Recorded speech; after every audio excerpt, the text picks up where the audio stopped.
They laughed as they twisted the key in the lock, sealing me inside my own bedroom. "Let's see how long she lasts without her pills," I heard her say. Then footsteps. Then silence. And I sat on the edge of the bed, 81 years old, staring at the door they'd closed on me like I was a storage box to be tucked away in the attic. I didn't move for a while.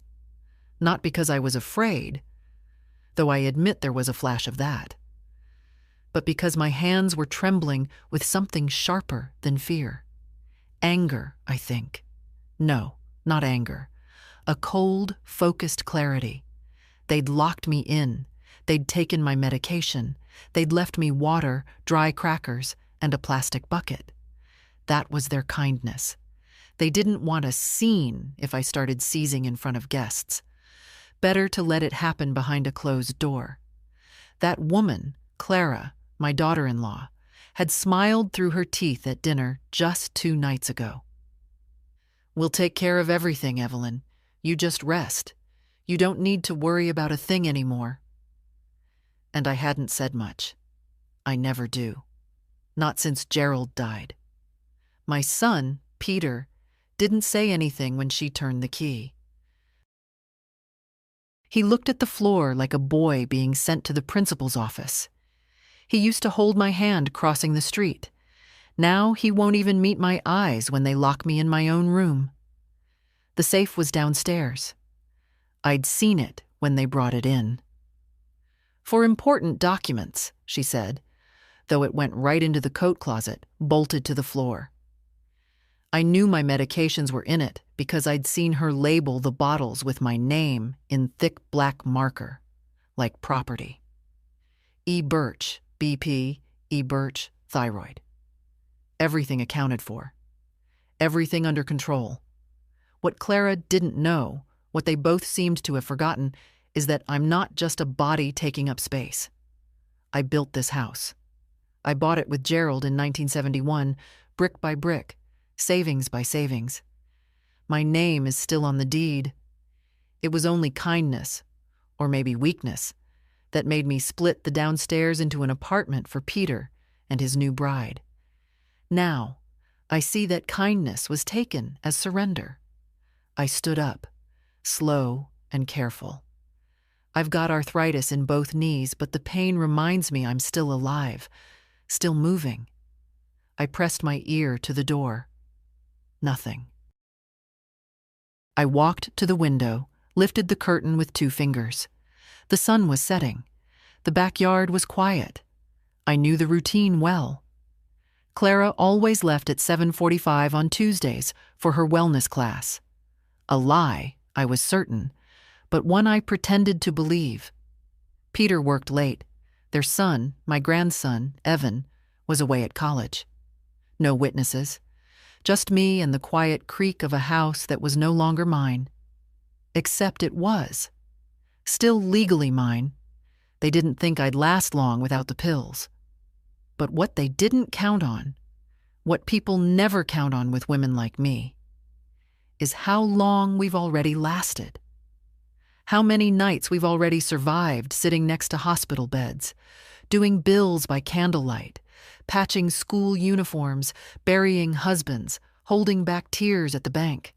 They think they're breaking something new, but we've been broken before, and we've rebuilt. No, I wasn't going to panic. Not yet. I counted the hours. I counted my breath.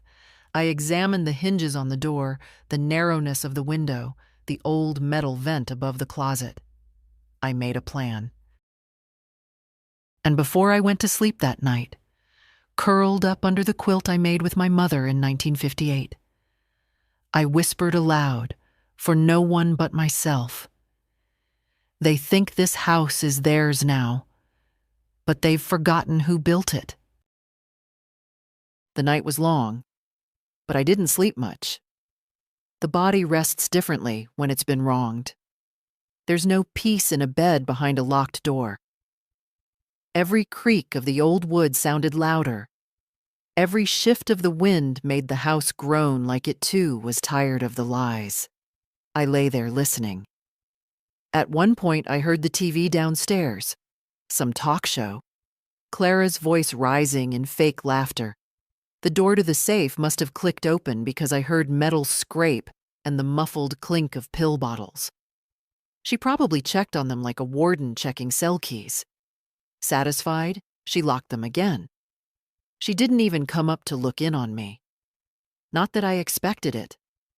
By morning, my mouth was dry as paper. The water they'd left me was already halfway gone. The crackers tasted like sawdust, but I ate one slowly. Small bites. I had to keep my strength up, at least until Friday. That's when I knew someone would come. The cleaning lady, Rosa, arrived every Friday at noon. She wasn't supposed to come upstairs. Clara always made sure of that. But I'd find a way. And if not her, then maybe the postman. Maybe Evan, my grandson, who sometimes came home unannounced. He was always better than the rest of them. A little distracted, sure, but kind in the ways young people rarely bother to be. He's the only one who calls me Grandma instead of Evelyn. The only one who listens without checking his phone. But I couldn't count on Evan. I couldn't count on anyone. That had become clear. Back in 2004, when Gerald died, Peter was the one who suggested they move in. Just to be closer, Mom. We don't want you alone in that big house. It sounded sweet. I was still working part-time at the time, running the local library's weekend programs. I liked my space, my garden, my Sunday mornings with coffee and the paper. But I said yes. Clara wanted to remodel the downstairs. I paid for the permits. She wanted hardwood floors. I paid for those too. Then came the new kitchen, the split electrical systems, the back door entrance. All of it. Just temporary, they said. But temporary became permanent. Permanent became assumed. The next year they suggested putting the house in Peter's name for estate simplicity, but I refused.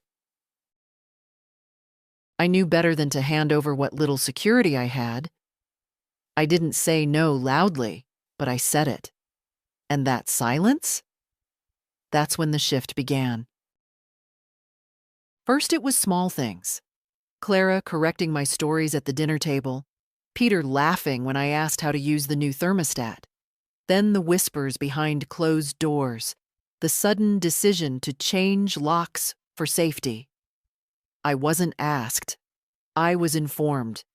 They took over grocery shopping. At first, I thought it was kindness. But then my brand of cereal disappeared. Then my tea.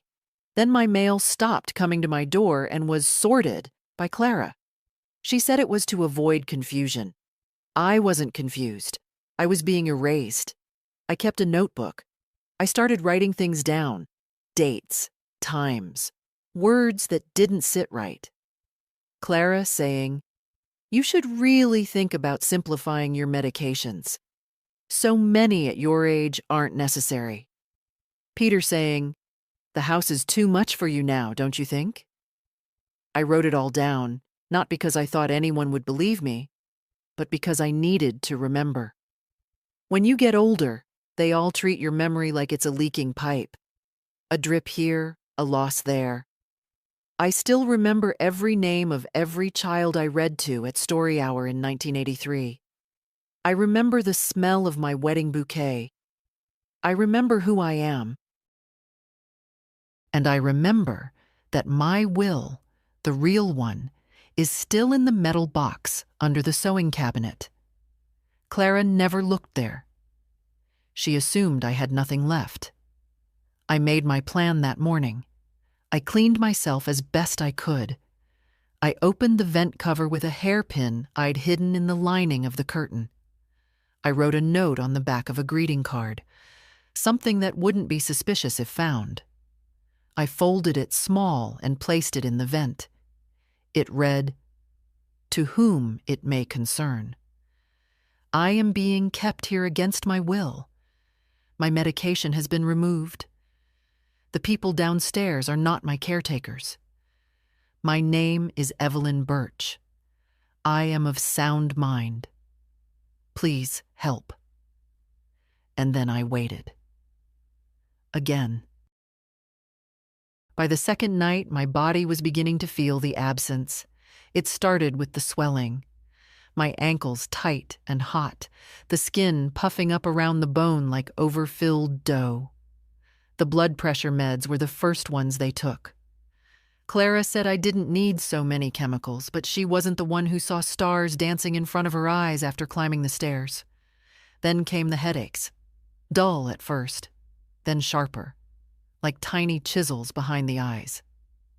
But I didn't cry. Not once. I've cried before. I cried in the parking lot the day Gerald got his diagnosis. I cried alone in the church bathroom during Peter's wedding, not because I wasn't happy for him, but because I knew she'd never really see me as family. I cried when I had to sell my mother's ring to pay for Evan's school books. But now, no. No more tears for people who only check on you when they need a signature. I lay on the bed, legs propped up on a pillow, counting the cracks in the ceiling. 1, 2, 3 near the light fixture. 4 more above the closet. There used to be a little star-shaped one above Gerald's side of the bed, but the paint crew covered it up 5 years ago when Clara insisted on refreshing the upstairs for resale value. That was the first time she said it out loud. When this place sells, we could get a decent condo by the lake. When. Not if. Not someday. When. That night, lying there with my skin buzzing from the rising blood pressure, I thought of something my mother once said. They can take a lot from you, Evelyn, but only if you let them. Sooner or later, people will try. That's human. But the trick is knowing the moment it becomes too much. That moment, you stop being kind and start being clear. I had been kind for too long. For years, I'd bent around their moods, their choices, their messes. I gave Peter my time, my savings, my trust. And now, Clara had taken the final thing, my autonomy, and locked it in a steel box like it was a liability. But I had one advantage they didn't count on. I wasn't afraid of discomfort. This house had seen lean years. In '78, when Gerald was laid off for 6 months, I rationed our food down to a science. Beans on Monday, soup on Tuesday, pancakes for dinner when we ran out of meat. When Evan was born premature, I slept upright in a plastic chair for 19 nights straight just to be near his incubator. When my knees started to go, I refused the surgery. I learned to move through pain, not around it. So no, I wasn't afraid of being locked in a room. I wasn't afraid of missed pills or Clara's smug smile. I was afraid of forgetting who I was, and that fear kept me awake. At one point in the night, I crept to the door and pressed my ear against it. I could hear music, something low and rhythmic. Laughter, a glass clinking. Clara had friends over. They were having a girls' night downstairs while the old woman upstairs wilted. I imagined her dramatic sighs. She's just not all there anymore. It's so sad. It was a familiar narrative. Easier to paint someone as confused than to admit you're cruel. I pulled the quilt tighter around me and focused on breathing. Inhale, count to 5. Exhale, count to 7. It was a trick the nurse had taught me in the hospital after my fall last year. It helped slow the panic, bring the body back down, let the mind take over again. And I needed my mind now more than ever. Friday was coming. If Rosa didn't notice anything, if the note didn't make it into the right hands, if Evan didn't come home, I couldn't leave it to chance. I stood, slowly, my joints stiff but functional. I moved the nightstand, an old oak thing Gerald built. and pulled open the bottom drawer. Behind a stack of knitting magazines was a paperback novel with a cracked spine. Inside, I'd carved a small hollow. My emergency phone. A prepaid flip model I'd bought 2 years ago, activated in my own name, paid in cash. I'd charged it every month in secret, just in case. Peter and Clara had insisted on giving me a house phone they controlled, but I'd been alive too long to trust a line I didn't dial myself. I powered it on. 1 bar. Enough. And then I stared at it, thumb hovering. Should I call the police? What would I say? That my family was mean? Neglectful? That they'd taken my pills? I had no bruises, no proof. I was an old woman in a quiet suburban neighborhood, and in the eyes of most systems that made me unreliable by default. No, not yet. I called someone else. 1 ring, 2, 3, and then, "Evelyn?" The voice was groggy, familiar. "Samuel," I whispered. "It's me." A pause, then sharper. "Are you all right?" "No," I said. "I need you to listen carefully." Samuel didn't interrupt. Not once. He just listened while I laid it all out. The locked door, the missing pills, the safe, the way Clara smiled when she thought no one was watching. When I finished, he exhaled slowly, and I could hear the scrape of his chair as he stood up. "You still have the deed?" he asked. "Yes. Top drawer of my sewing cabinet, wrapped in a blue cloth." "Good. And the will?" "In the metal box under the linen chest, unchanged since 2018. There was a pause. "You want to press charges?" I didn't answer right away. The truth is, I wasn't sure. I didn't want headlines. I didn't want a court battle or whispered gossip at the church. I wanted out. I wanted them out. And I wanted my house back the way it used to be. Full of light. Full of mine. "I want it to stop," I said finally. "I want them to feel what it's like to be shut out." Samuel understood. Of course he did. We'd gone to high school together, and he still called me Evie when no one else was listening. He was a lawyer now, semi-retired, slow-moving, but with a spine like granite. He'd helped settle Gerald's estate and wrote the first draft of my will. "I'll start the paperwork," he said. "Power of attorney, medical directives, a cease and desist for Clara. I'll need access to the property. You think you can get me in?" "Not yet. Give me 2 days." I ended the call before the battery died, pulled the back off the phone, and tucked it into 3 separate places. Battery under the mattress, SIM card in my shoe, the casing between books. I knew Clara went through my drawers when I wasn't home. She was always tidying, which usually meant erasing traces of me. That morning, I waited for the sound of the front door. 7:42 a.m. The beep of the alarm, the click of her heels on the tile. Clara never left quietly. 7:45, the engine started. 7:47, silence. I moved fast. It took me 6 full minutes to disassemble the old floor vent. The screws were rusted, but I'd tucked a butter knife behind the nightstand weeks ago when they removed my tool drawer for safety. I slid the note into the shaft and tapped twice against the pipe, a habit Rosa and I had used as a signal before when the vacuum was too loud.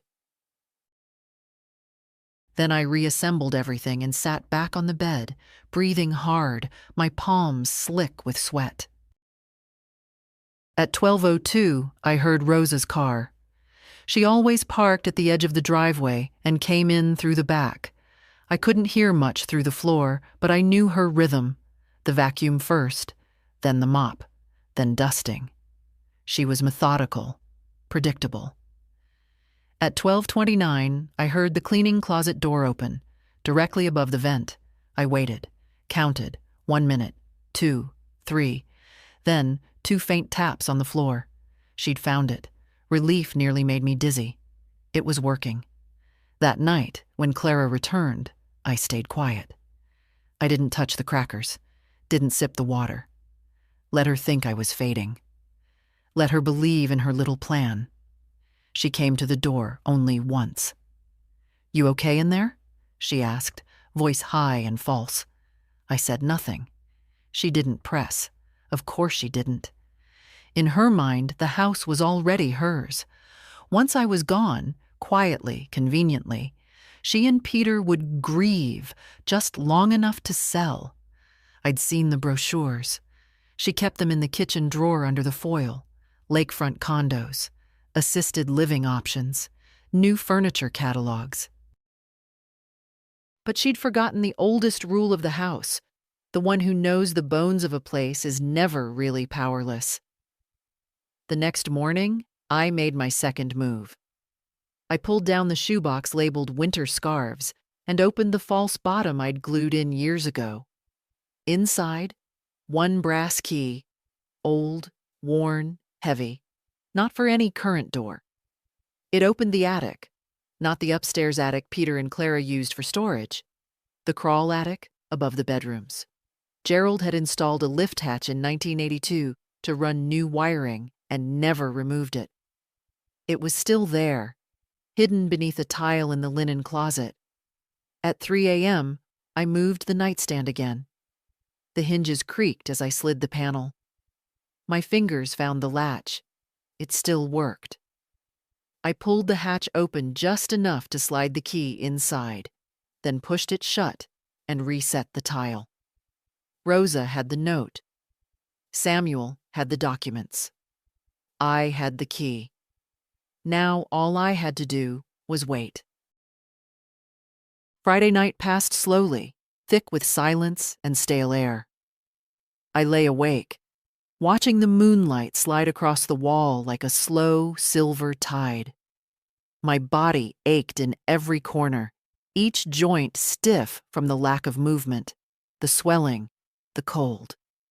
I hadn't touched the crackers since Thursday. They sat untouched on the plate like a dare. By Saturday morning, I could feel the pressure building behind my eyes. A dull throb blooming into something sharper with each hour. Still, I didn't panic. That's the luxury of age. You've already faced the worst once, maybe twice. Nothing surprises you anymore, not even betrayal. I heard them downstairs that morning. Clara was laughing, sharp and nasal, her voice bouncing off the kitchen tiles. Peter was quieter, as usual. He used to be so talkative. I still remember the way he'd narrate everything he did as a boy. Now I'm brushing my teeth. Now I'm putting on socks. As if the world might disappear if he didn't name it aloud. I waited until they left. Saturday was farmers' market day. They were never home between 10 and noon. I'd learned their schedule like a fox watching the hen house. Once I heard the car pull away, I pulled myself out of bed and sat at the dresser. My reflection startled me. Hollow cheeks, skin too pale. But the eyes, they were still mine. Tired, yes, but steady, and sharper than anyone gave me credit for. I reached for my pen. It was one of the last good ones I owned. Smooth ink, just enough weight. I chose a plain white envelope, not the fancy stationery Clara insisted on buying for thank you notes. Those were kept in the downstairs cabinet, out of my reach. I wrote slowly, deliberately. My fingers hurt, but I didn't let them slow me down. Dear Evan, if you're reading this, something's gone wrong, and I need your help. I don't know if you've noticed how strange things have been lately. How you haven't seen me around the house. How your mother makes excuses when you ask about me. I've been locked upstairs, Evan. My medication is gone.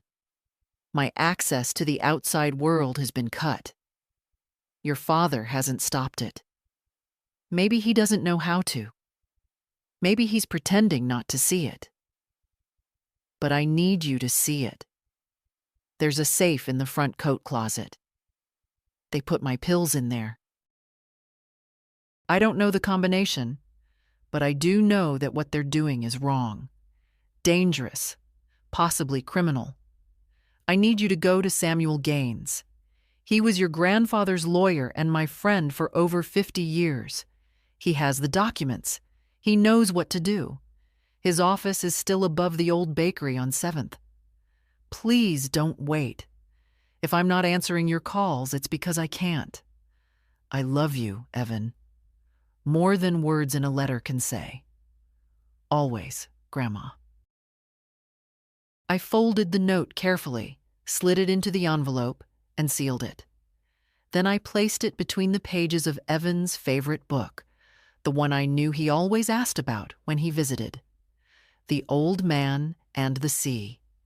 He'd read it when he was 10 and called it the saddest book in the world. I told him sadness wasn't always a weakness. Sometimes it was a sign of strength. I left the book on the shelf closest to the door, just visible, just casual enough to go unnoticed unless someone was looking for it. Evan always looked. It was all I could do. And now I had to make it until Monday. The pain was rising in waves.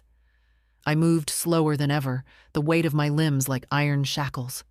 My heart thudded unevenly, not terrifying yet, but warning me. I drank more water. I paced. I breathed. I kept the air moving in and out. I couldn't afford to collapse now. At 4:17 that afternoon, I heard the doorbell. Too early for Evan. Too late for deliveries. I listened. A man's voice. Then Clara answering the door. Light, amused. Yes? Then the man again, firmer now. We've had a complaint from someone concerned about Ms. Evelyn Birch. May I speak with her directly? I froze. Clara's voice changed. A smile stretched too tight. Oh, I'm afraid she's resting. She hasn't been feeling well lately. Then I'll wait, he replied. I'm required to confirm her well-being in person. A silence. Then, can I see some ID? He handed it over. I couldn't see, of course, but I could imagine her face falling. I crept to the door, pressing my ear close. Clara stalled. Let me just tidy up the upstairs first. No need, he said. Take me to her now. Footsteps. The stairs groaned under their weight. Her heels, hesitant now, his were heavy, steady. And then, the key in the lock. The sound I'd waited days to hear. The door swung open. A tall man in a navy windbreaker stepped into the room. Early 40s, badge on his chest. A notepad in his hand. Ms. Birch? He asked. I nodded slowly, forcing myself upright. My name is Officer Delaney. I'm here to check on you. Clara lingered behind him, arms folded, face pale. I looked directly at her as I answered. I was wondering when someone would finally bother. Officer Delaney didn't miss much. He scanned the room in a slow, deliberate arc. The empty water jug, the uneaten crackers, the metal vent with slightly misaligned screws. Then his eyes landed on me, still perched on the edge of the bed, my hands folded in my lap like a schoolgirl waiting for the headmistress. How long have you been up here alone, ma'am? Clara jumped in before I could speak. She prefers the upstairs. It's quieter. She's very sensitive to noise. Ma'am, he cut her off gently. I was speaking to Ms. Birch. I kept my voice steady. 5 days. No medication. No key. No visits. Delaney's pen scratched across his notepad. Clara laughed, too loud, too sharp. She gets confused. Evelyn's been struggling with her memory lately. That's why we keep things locked, for her safety. Forgetting your own name is confusion, I said, eyes on her. Remembering every minute of mistreatment? That's clarity. The officer looked back at me. Do you feel unsafe in this home? I answered without pause. Yes. He asked a few more questions. I answered each one plainly. I didn't embellish. I didn't need to. Reality was enough. Clara's voice wavered the longer it went on. She tried to sound concerned, tried to redirect blame, but the truth had a scent, and it was rising. When he stepped out of the room to call in the report, Clara rounded on me, her whisper a hiss. "What the hell are you doing?" "Answering questions," I replied. "Something you should try sometime." "You're sick," she spat. "Everyone knows it. You've been forgetful for months. Peter and I have bent over backwards." "To what?" I cut in. "Hide my mail? Lock up my prescriptions? Play, let's see how long she lasts like it's a dinner party game?" Her lips parted in shock. I'd never raised my voice to her, not once. But now it wasn't raised. It was sharpened. "Be careful, Clara," I said quietly. "You're not the only one who can play a long game."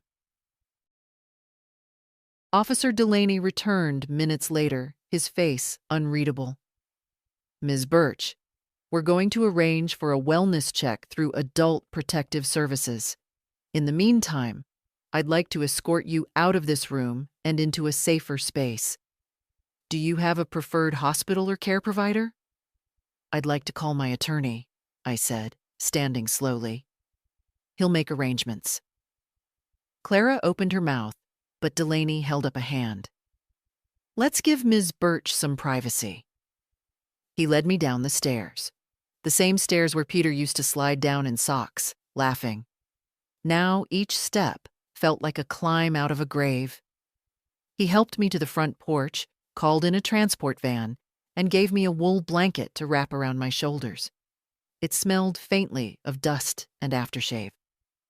As I waited, Peter pulled into the driveway. He stepped out of the car, briefcase in one hand, confusion on his face. Then he saw me on the porch, the officer beside me, and his mouth fell open. "Mom?"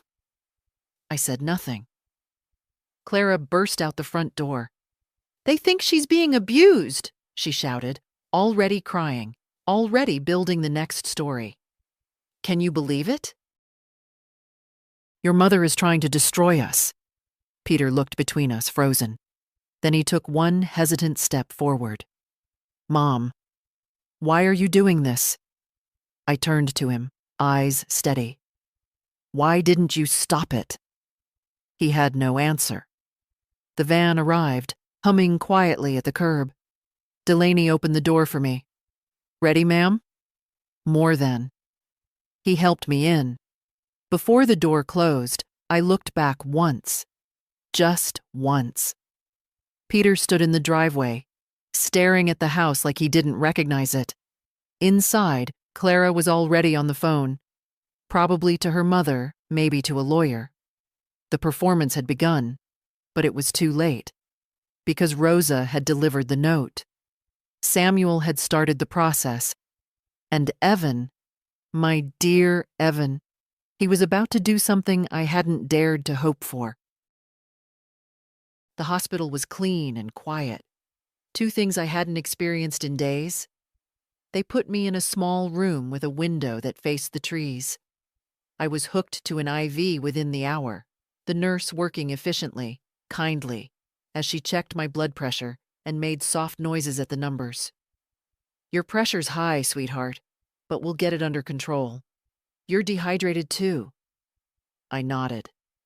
My throat was sore, voice thin. "No medication for 5 days." Her eyes darkened, but she didn't ask questions. I appreciated that. Not every wound needs to be named to be treated. They let me rest. They offered food. I took only a little, but it stayed down. The clarity that came after the first dose of real medicine was like breathing in fresh air after years in a sealed room. My body still ached, but my mind was sharp. Sharper than it had been in weeks. By Monday morning, Samuel had come. He walked in like he owned the hospital, though his suit was wrinkled and his shoes were muddy from the rain. "Evie," he said gently, "you look better than I expected." "High praise," I rasped. He pulled a chair to the side of the bed. "They've already tried to call me. Clara first, Peter next, both of them in full performance mode. You were confused, fragile, probably shouldn't be making legal decisions right now." He leaned in, eyes sharp. "I recorded everything." "Of course you did. I also made copies of the deed, the original will, and the new healthcare proxy. You're now listed as your own primary decision maker, with me as secondary." "And Evan?" Samuel smiled. "He came to my office on Sunday. Found the address all on his own. Said he remembered me from Grandpa Gerald's funeral. Asked good questions. Carried your favorite book like it was a holy text." I felt tears press at the backs of my eyes. Not the weak kind, but the hot kind. The kind that come when someone finally sees you clearly. "He believes you," Samuel said. "He asked if there was anything he could do." "There is," I said, and Samuel didn't blink. We talked for 40 minutes, laid it all out. The house, the trust, the plan. That afternoon, Clara and Peter got served. The moment they saw the envelope, I imagine Clara snatched it first, already calculating. Temporary injunction. Immediate stay of all decisions regarding the estate. Pending investigation by APS and a legal request for full financial disclosure. They would have stood in the kitchen, probably the one I paid for, reading the words over and over, not quite understanding how the walls had shifted. The house wasn't in Peter's name. The power of attorney Clara had forged and filed last year. Null and void. The safe, subject to inspection. And most importantly, the owner of the house, the one with all legal authority, was sitting comfortably in a hospital bed, sipping tea. The only thing they could do now was panic. And that, from what Samuel told me, was exactly what they did. Peter called Samuel 4 times before noon, left messages like a drowning man. Clara, predictably, went for drama. She posted on social media, crocodile tears about aging parents and false accusations. But she forgot who followed her. She forgot Rosa. She forgot Evan. Because Evan? He had seen the bruises, not on my skin, but on my spirit. That night, he came to the hospital.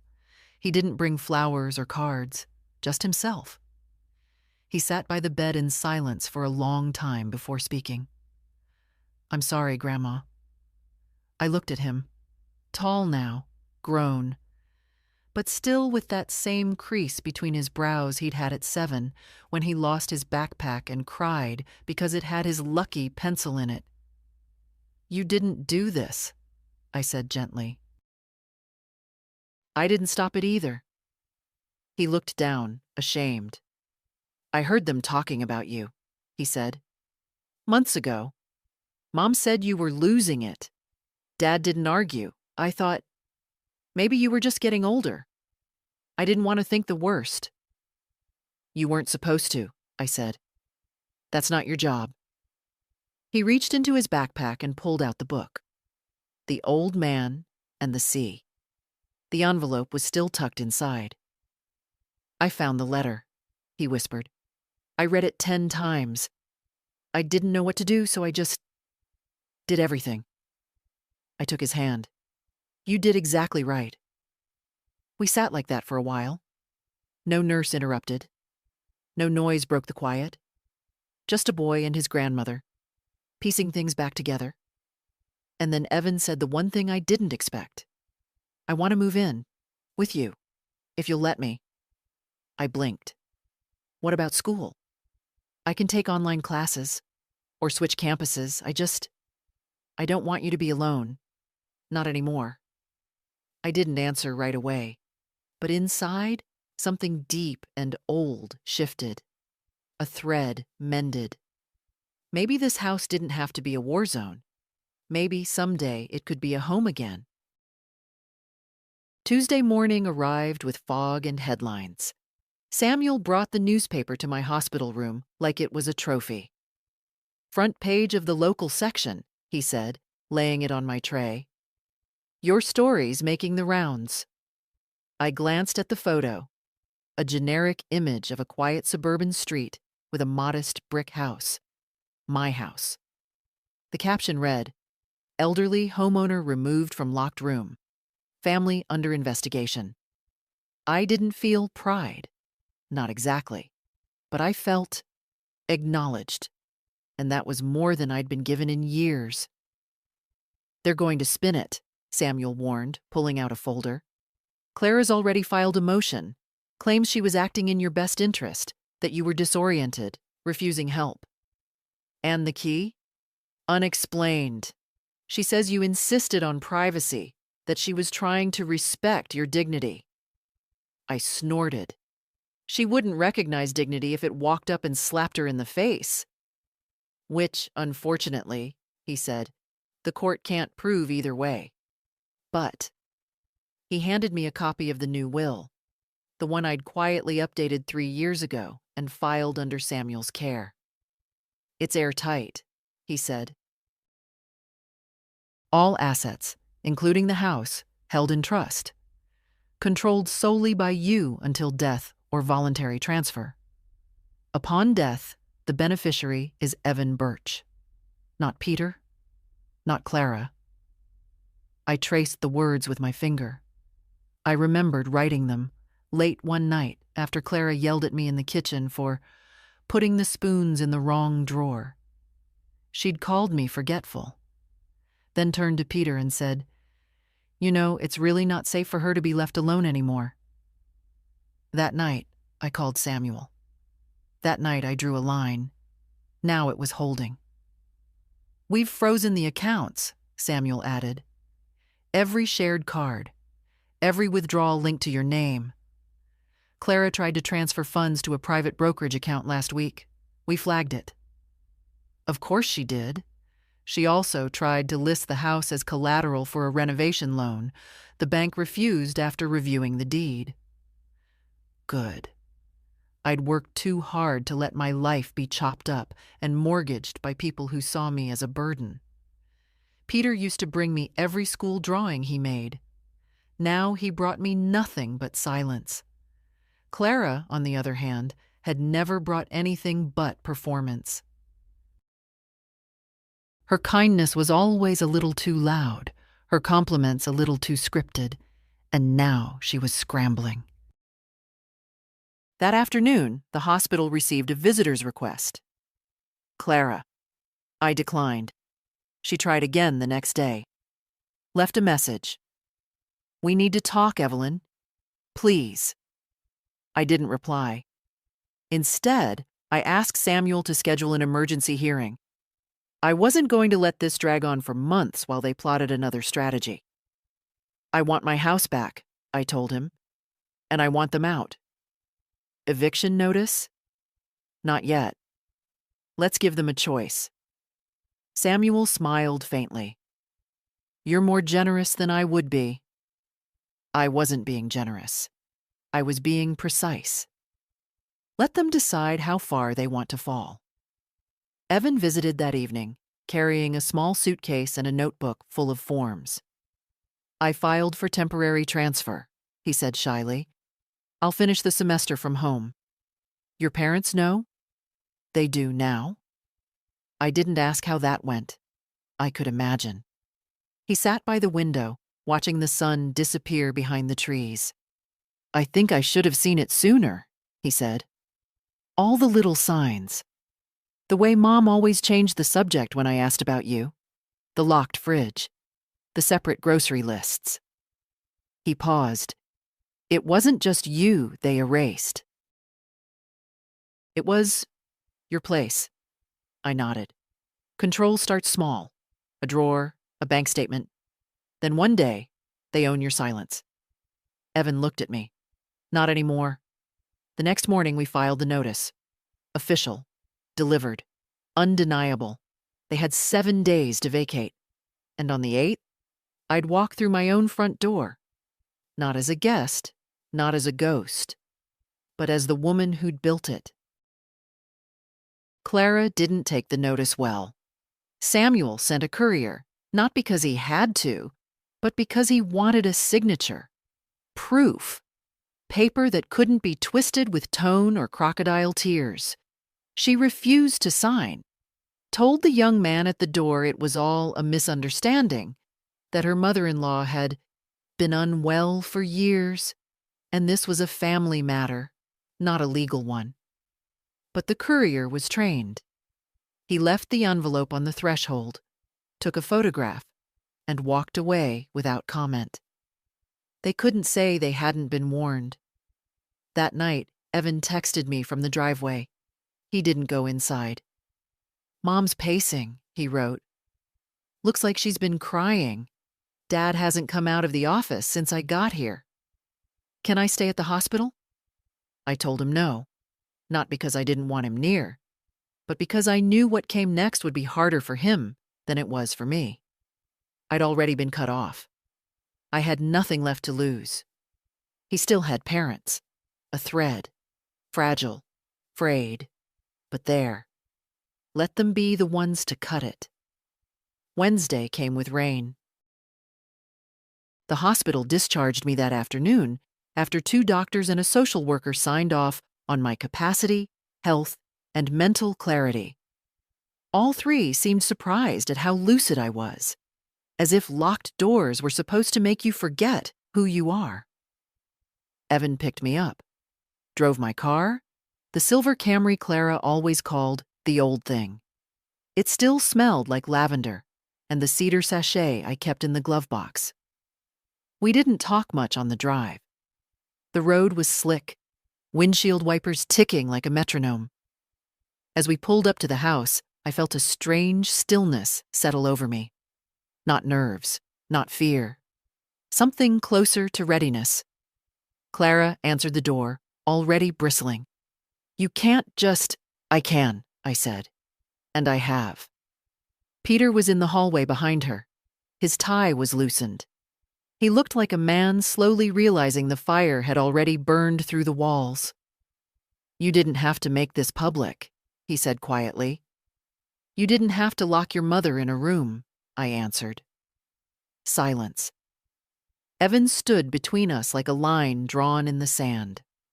Clara stepped aside, but just barely. I walked through like it was any other Tuesday. Set my purse down on the entry table, took off my coat, looked around. The living room looked the same, beige and soulless. Clara had repainted last fall, said the old colors were too dated.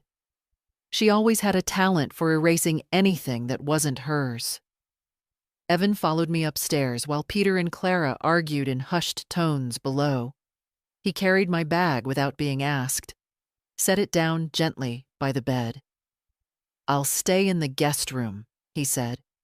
"There's no guest room anymore," I told him. "That's your room now." He smiled, but it was a sad smile. "They'll never forgive me for this." I touched his shoulder. "That's not your burden to carry. You did the right thing. If they don't see it, that's on them." We didn't say much more that night. I was tired. But it wasn't the kind of tired that came from weakness. It was the deep, bone-set fatigue that follows a long battle, the kind that arrives after the last door has been kicked open. Downstairs, Clara packed with theatrical sighs, slamming drawers, loud conversations on speakerphone, hoping I'd overhear her saying words like mistreatment and false allegations. I didn't respond. Let her talk. Peter didn't slam anything. He moved quietly, like a man watching his own life from the outside. He paused in the hallway once, looked up the stairs toward my room. He didn't speak. Neither did I. Thursday morning, I came downstairs early, made coffee the way I used to, strong, black, with a pinch of cinnamon. The kitchen still had my rhythm in it, under the layers of updates and granite countertops. I poured a cup, sat at the table, waited. At 9:12 a.m., Clara appeared with 2 suitcases and a scowl. "This is absurd," she said. "You've embarrassed us, humiliated us." I sipped my coffee. "You locked me in a room. We were trying to protect you. You took my medication. We were—" "No," I said, flat and final. "You were protecting your future, and it didn't include me." Peter came in behind her holding a duffel bag and avoiding eye contact. "Evelyn," he started. "I'm your mother," I said. "You can say it." He looked up, ashamed. "Mom." It landed softly between us like an apology he wasn't ready to make. Clara's car door slammed outside. Peter didn't follow. He stood there, tired and unshaven, the man I raised now looking like someone I didn't know. "I don't expect forgiveness," he said. "Then you won't be disappointed." He nodded. Then he left. The door closed behind him with a soft, final click. And I was home again. The first night back in my house, my real house, empty and quiet. I didn't sleep. Not out of fear. Out of habit. My body, trained to listen for danger. Footsteps, whispers, the rattle of a key in a lock. Didn't yet believe it was over. I lay under my own quilt, in my own room, staring at the ceiling where the old plaster crack still stretched like a lazy lightning bolt. I used to trace it with my eyes while waiting for Gerald to come home. And later, while pretending I couldn't hear Clara rearranging the kitchen at 2 a.m. because it didn't flow right. Now, the only sound was the hum of the heater and the steady breath of Evan asleep in the next room. I got up before dawn, boiled water, opened the windows to let the stale air out. The morning was fogged over, but crisp. My bones liked the chill more than they used to. I made toast, buttered it, sat down at the table with a notepad and a pen. There was still work to do. First, the locks. I called the same man who installed the front door 20 years ago. He still remembered me. "Mrs. Birch, you outlived all the hinges I ever sold you." He came that afternoon and replaced everything. Front, back, side, even the attic. I watched him pull the old deadbolt from the door and felt something like a weight lift off my chest. Second, the accounts. Samuel had already frozen the joint cards. Now we closed them. Every last one. New cards in my name only. Every dollar tracked. Every payment authorized only by me. He handed me the paperwork with a solemn look and said, "You've been too generous for too long." "I wasn't generous," I said. "I was hopeful." Third, the space. I moved through the house slowly, peeling back layers of someone else's life. Clara's scented candles in every room. Peter's magazines stacked like he ever read them. A drawer full of protein powders, supplements, empty promises. I threw it all out. Room by room, I reclaimed each square foot. The hardest was the downstairs bathroom. Clara had remodeled it to look like a hotel, all chrome and marble and coldness, but behind the mirror was a photo I'd hidden years ago. A Polaroid of Gerald and me in front of this house the day we closed, him in his corduroy jacket, me with a ribbon in my hair. We looked absurdly young and wildly certain. I put the photo back on my dresser upstairs, where it belonged. Evan helped without needing to be asked. He cleared out the garage, sorted the mail, set up my new phone. He cooked spaghetti one night, badly but proudly, and I ate it with gratitude. We didn't talk much about his parents. He didn't ask where they'd gone, or whether they'd call, or if he should feel guilty. He didn't need to. On Sunday morning, I walked into the living room to find him asleep on the couch, his textbooks open beside him. A pair of glasses, his grandfather's, cleaned and re-lensed, sat on his nose. And I thought, he belongs here. Not because he was young, not because he was obedient, but because he saw me, heard me, stayed. And that, after everything, was enough. The phone rang that afternoon, not the new one, the landline I hadn't yet disconnected. I answered out of habit. It was Clara. Her voice was tight, tired. "I just wanted to say," she began, "that we're looking for a place. We'll be out of the city soon." I figured. Pause. "I know you probably think I'm some kind of monster." "No," I said. "Monsters don't bother me. It's the cowards who smile while they steal from you that I can't stomach." Silence. "Peter's staying with his sister," she said. He doesn't know what to say." "That's convenient.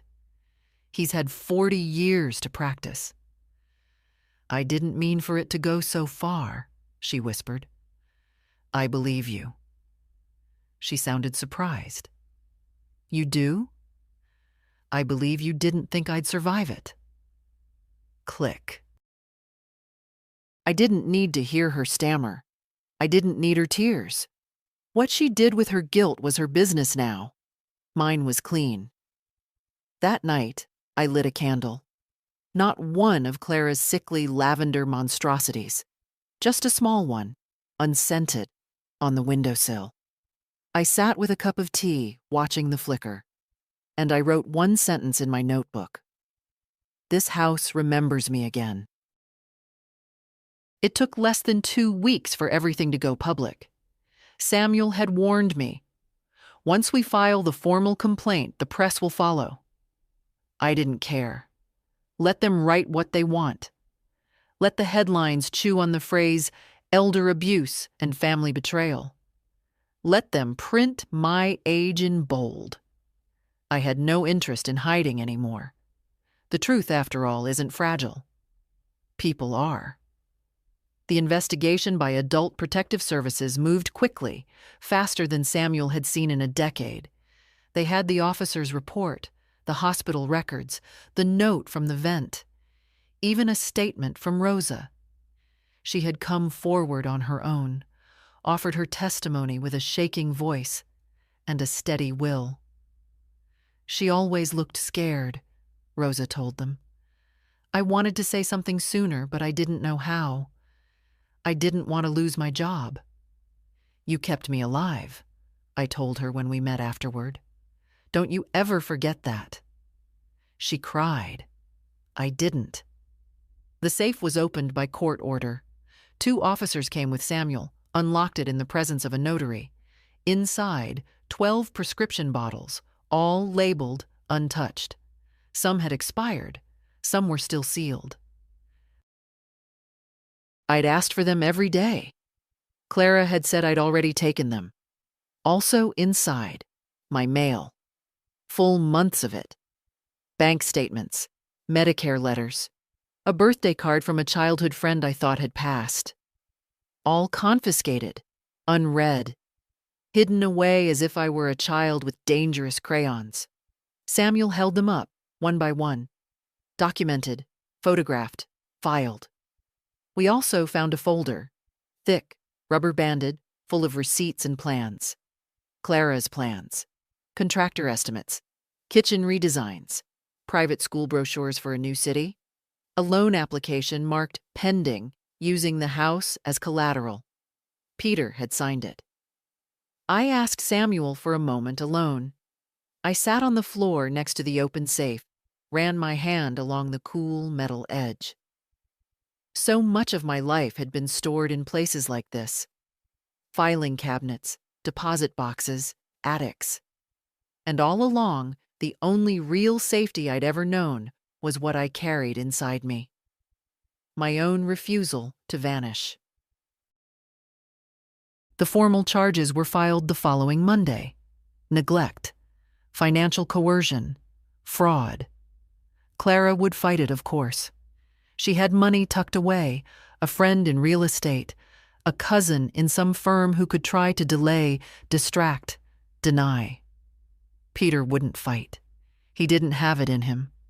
He'd already stopped responding to Samuel's notices, let deadlines pass without answer. "He's waiting for someone else to make the decision," Samuel said, like always. "He already did," I said. When he turned his face away. I didn't want their money, but I wanted the court to say it.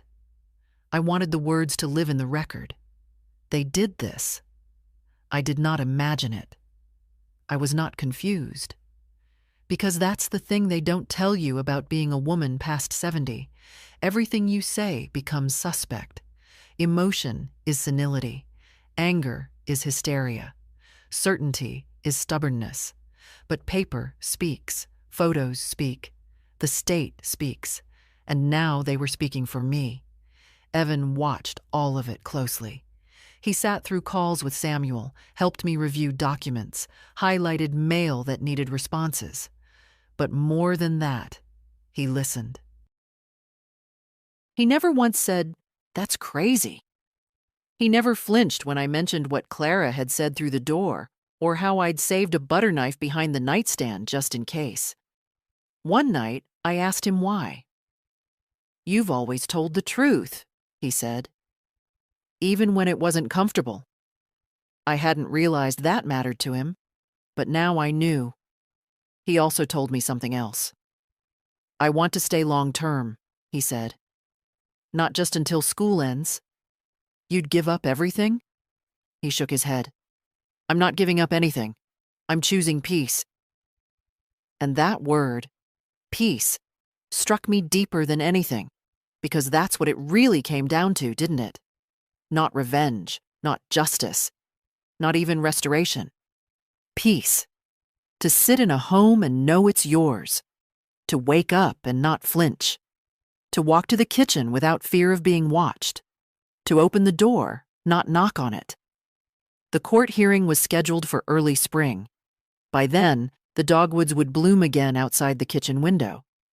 Gerald planted them for our anniversary, years ago. Clara had once threatened to cut them down, said they dropped too many petals. Messy. But I liked the mess. I liked that nothing stayed clean forever, that nature insisted on leaving a mark. Let the petals fall where they may. I received one more letter from Peter before the hearing.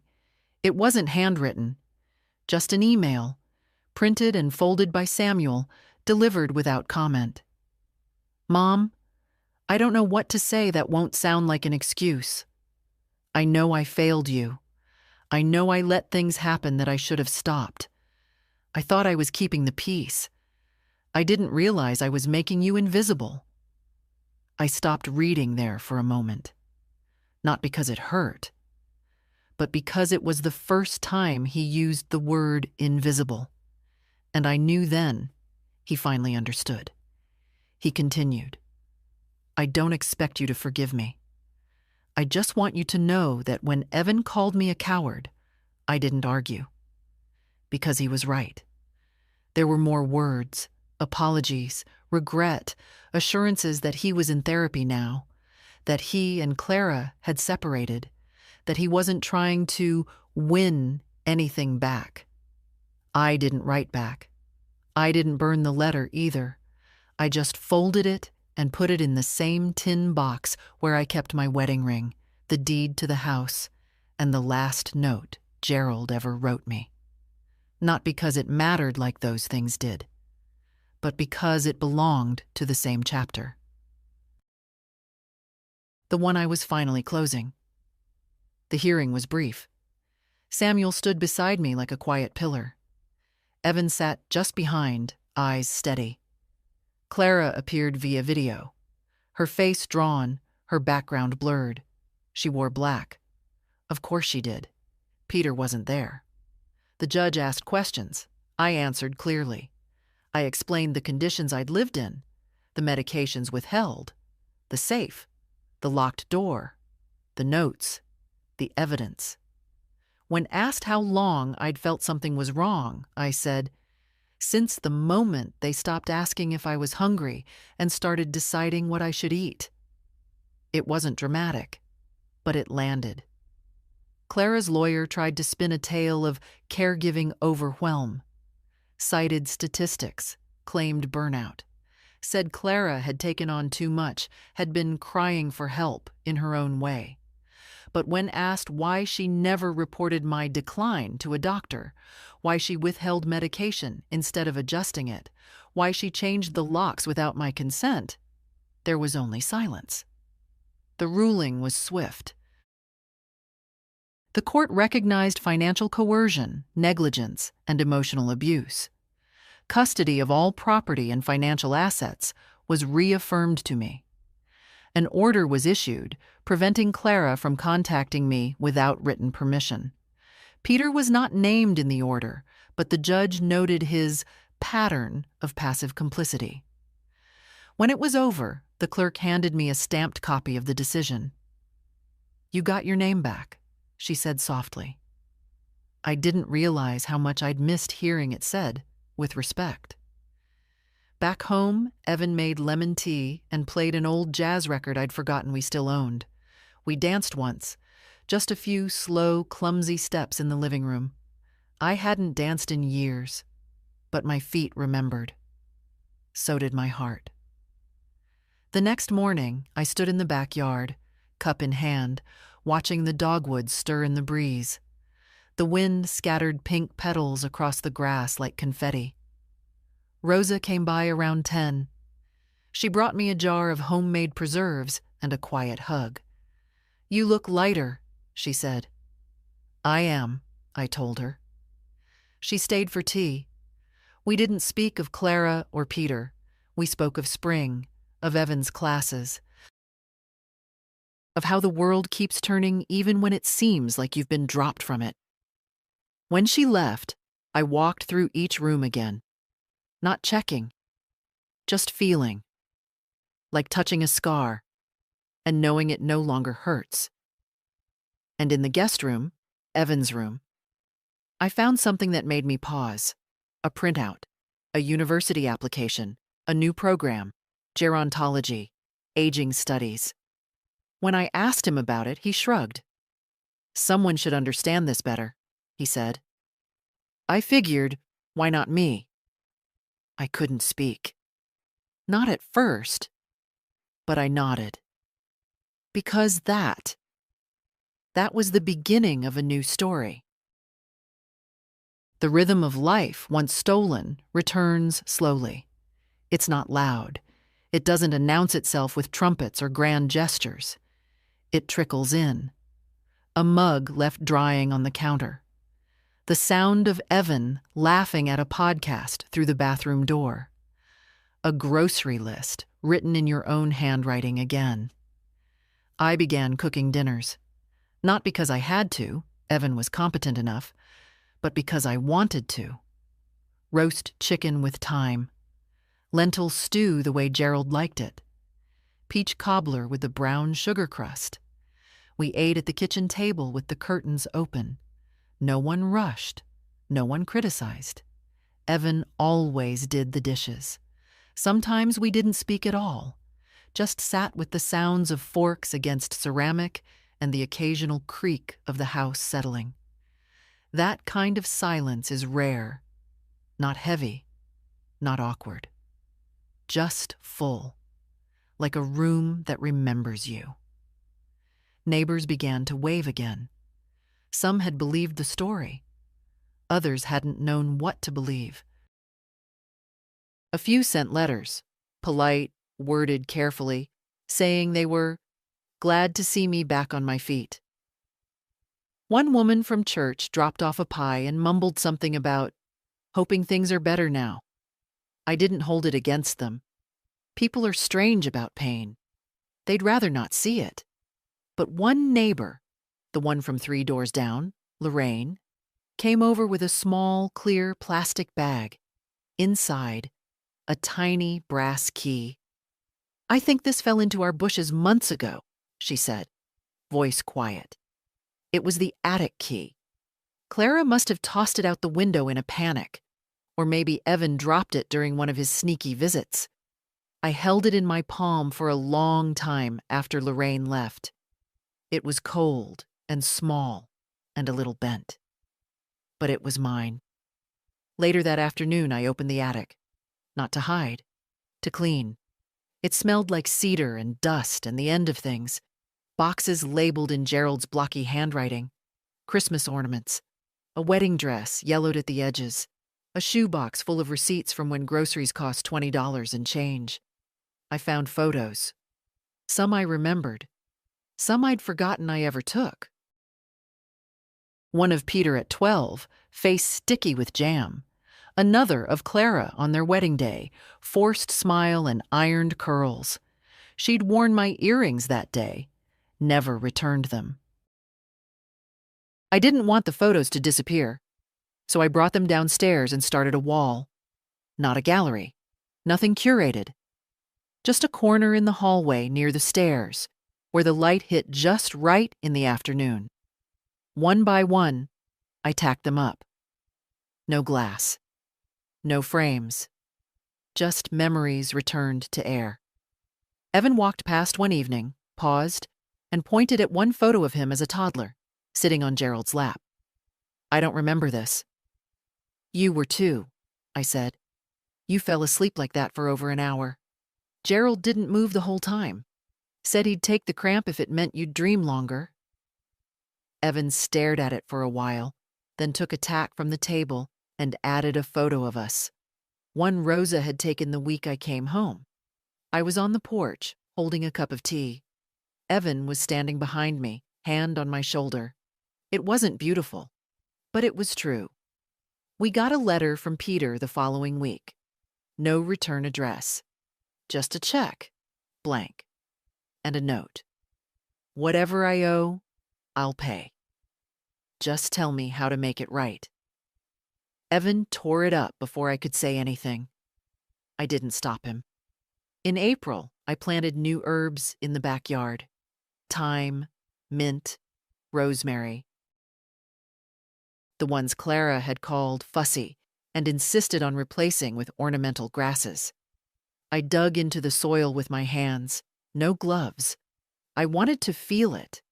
Dirt under the nails, sun on my neck, earth that hadn't forgotten me. Evan helped build a new trellis for the climbing beans. Said it was therapeutic. I let him think it was his idea.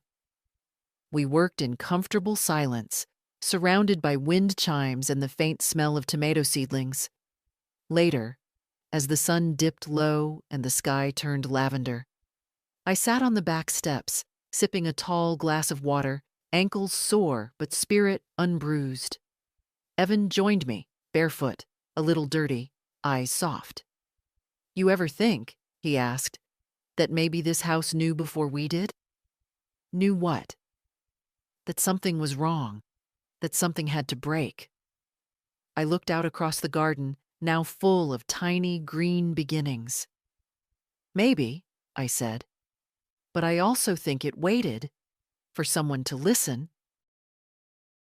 May arrived with soft mornings and slow coffee. I'd begun walking again, not far, just down the block and back. Evan always offered to come, but I preferred to go alone. I needed the quiet, the rhythm of my own feet on the pavement, the nod of familiar trees that hadn't been pruned into unnatural shapes.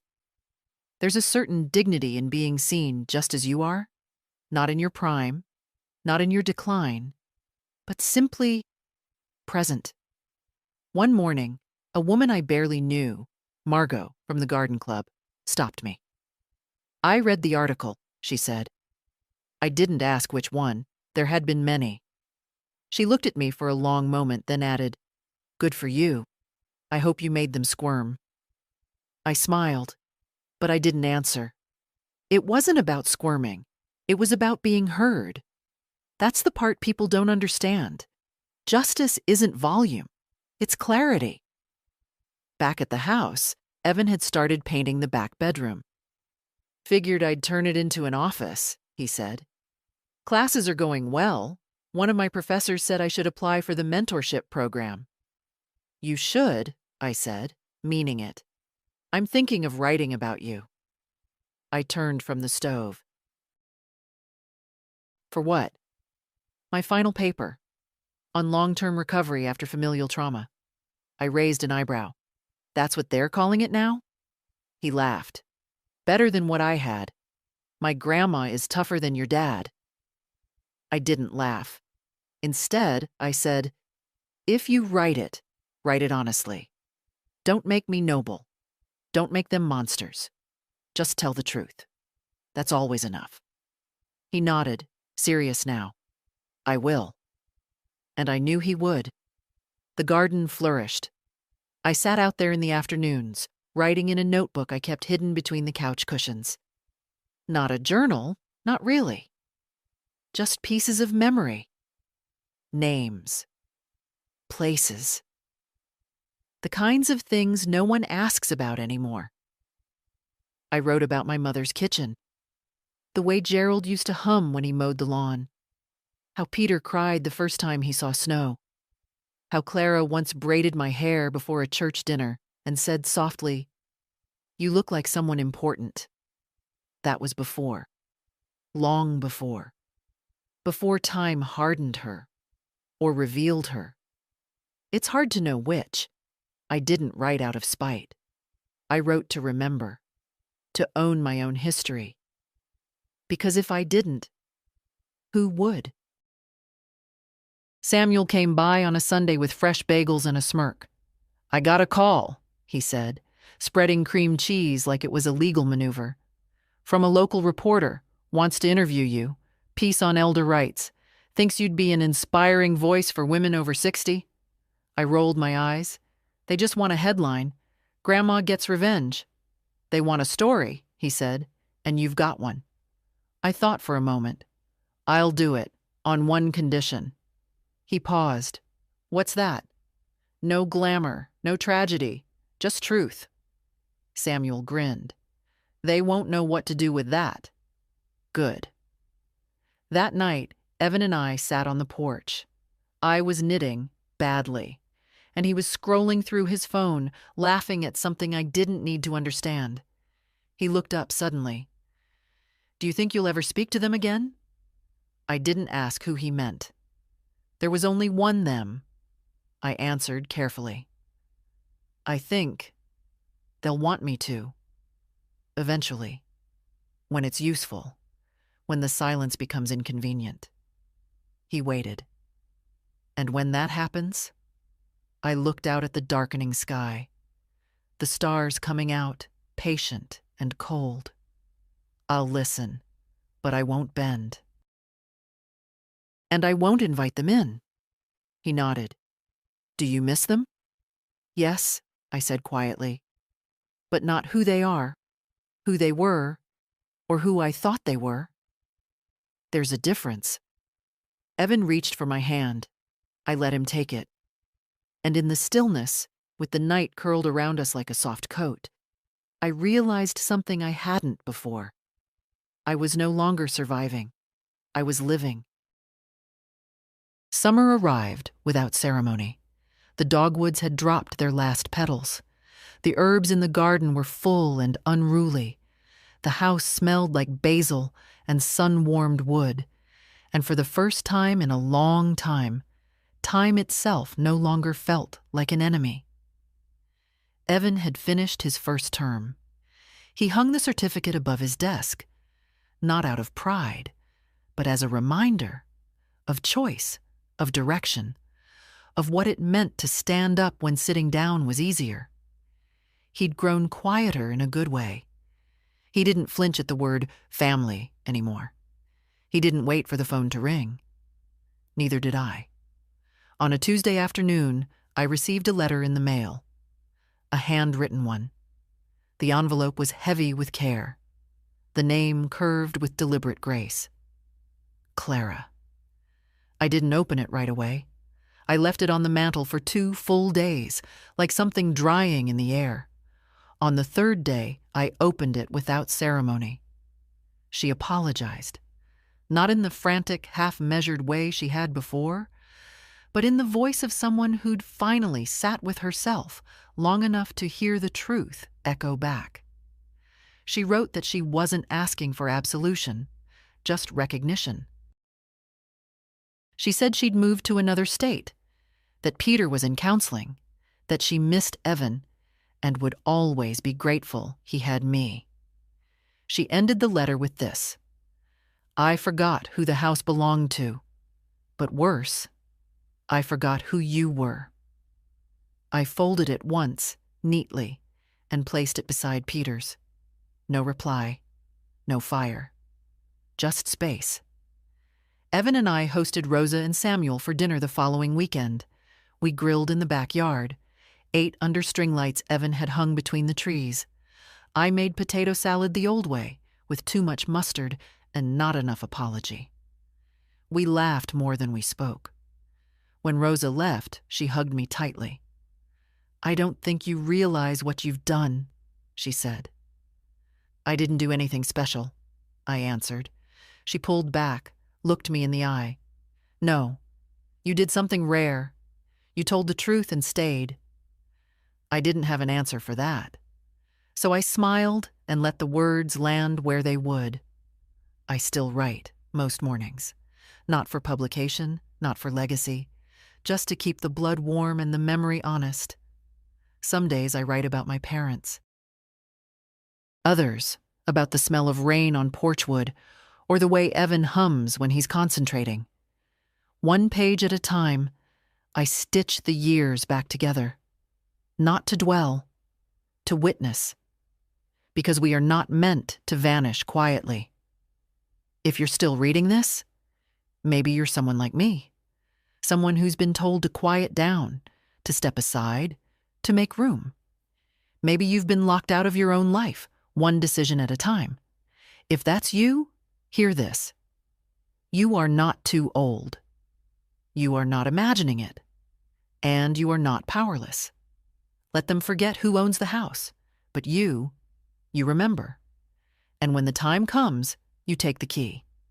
If this story moved you, share it. Comment. Send it to someone who needs reminding. There is no age limit on taking your life back.